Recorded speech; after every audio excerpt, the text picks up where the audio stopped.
Assalamualaikum, hai Mams, welcome back di podcast aku.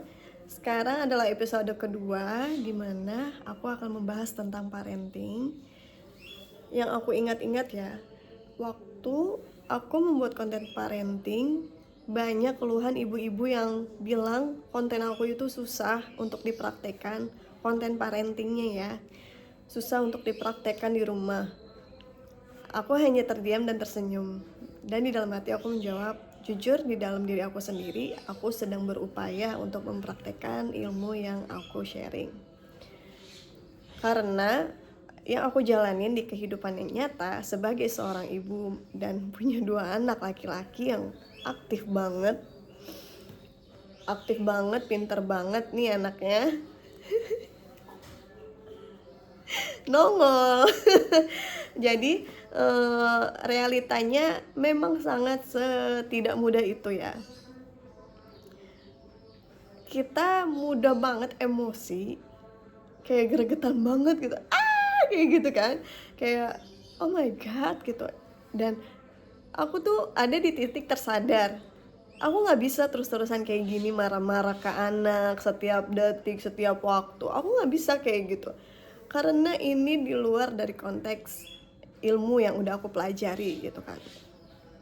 Aku kuliah S1 PAUD, pendidikan guru, pendidikan anak usia dini ya.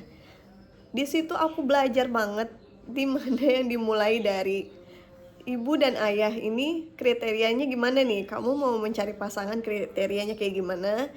Kayak misalkan aku kan mungil ya, aku imut-imut. Jadi aku berdoa kepada Allah ya, minta suami yang uh, awaknya tuh gede tinggi gitu kan, untuk memperbaiki keturunan gitu.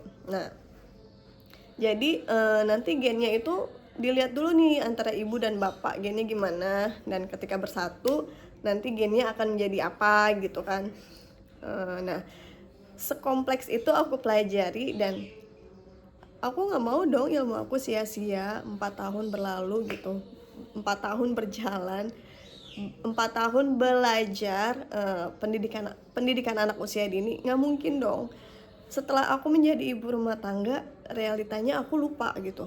Makanya aku ingat-ingat lagi, aku buka-buka lagi, belajar pembelajaran tentang anak usia dini, karena penting, karena aku nggak bisa untuk kayak gitu terus. Aku bisa cepet tua kayak gitu kan kalau aku marah-marah mulu, kalau aku stres, yang ada aku nggak sehat gitu. Jadi semua itu kan kalau kita menjalani kehidupan di dunia ini, semua itu pasti ada ilmunya gitu, sehingga kita mudah menjalaninya. Nah, di sini aku sadar banyak ibu-ibu yang nggak mudah, dan aku pun jujur aku nggak mudah, tapi aku tetap berusaha gitu kan, untuk berusaha. Jadi pelan-pelan aku belajar lagi, aku belajar lagi, aku kenali diri aku sendiri. Aku juga berdoa kepada Allah, ya Allah jadikanlah aku ibu yang lembut tetapi tegas, sehingga anak-anak tuh bukannya takut sama aku, mereka malah sayang sama aku gitu kan. Dan jangan paksa kita untuk sempurna gitu, enggak, jangan. Pelan-pelan aja bunda gitu. Dan yang penting kita tuh tetap terus berusaha jadi lebih baik dari hari ke hari ya, walaupun ya kayak tadi belum sempurna. Jadi kalau menurut pengalaman aku pribadi, ya sudah, kita jalanin aja pelan-pelan dan kita berniat untuk menjadi pribadi yang lebih baik lagi, menjadi seorang ibu yang lebih baik lagi gitu kan.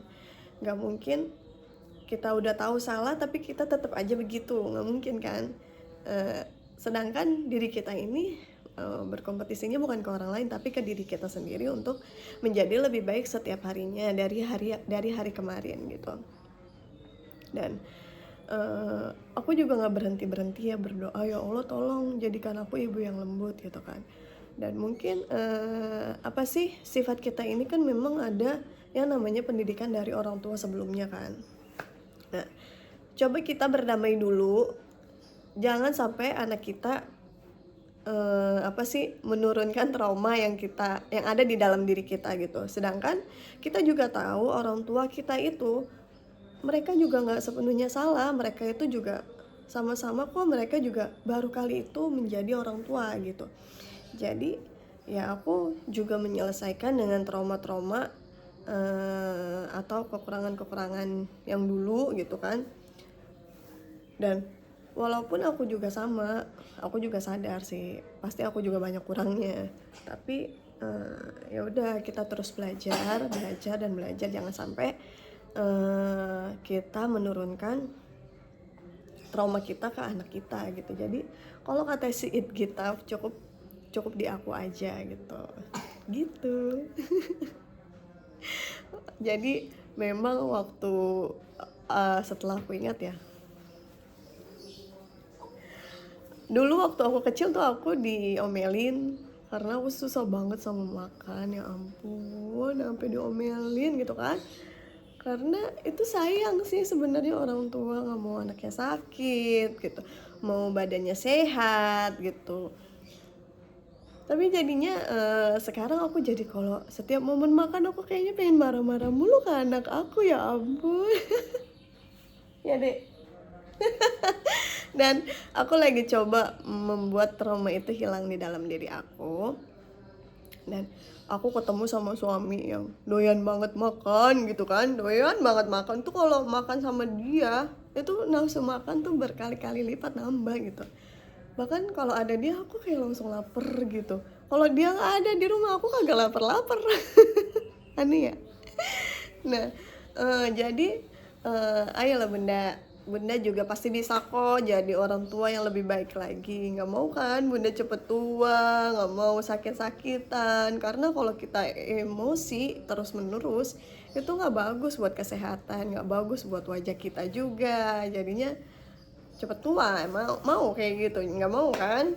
Jadi kalau mau tetap cantik, ya udah jadi ibu yang terus belajar dari hari ke hari. Walaupun nggak mudah, nggak harus sempurna, yang penting kitanya mau memperbaiki diri. Karena anak-anak, suami, itu bergantungnya pada diri kita di rumah. Bagaimana kitanya di rumah. Kalau kata dokter Aisyah Dahlan ya, kalau kitanya tenang, suami akan tenang, dan anak akan 3 kali lebih tenang. Jadi porosnya ada di kita sebagai istri, sebagai ibunya anak-anak kayak gitu. Gimana? Kalau Bunda kira-kira ada masukan apa nih buat parenting? Jadi closingnya adalah, ketika hari ini Bunda belum bisa sabar, nggak apa-apa. Tapi jangan berhenti belajar. Karena anak kita tuh butuh versi terbaik kita, walaupun ya belum sempurna. Terima kasih.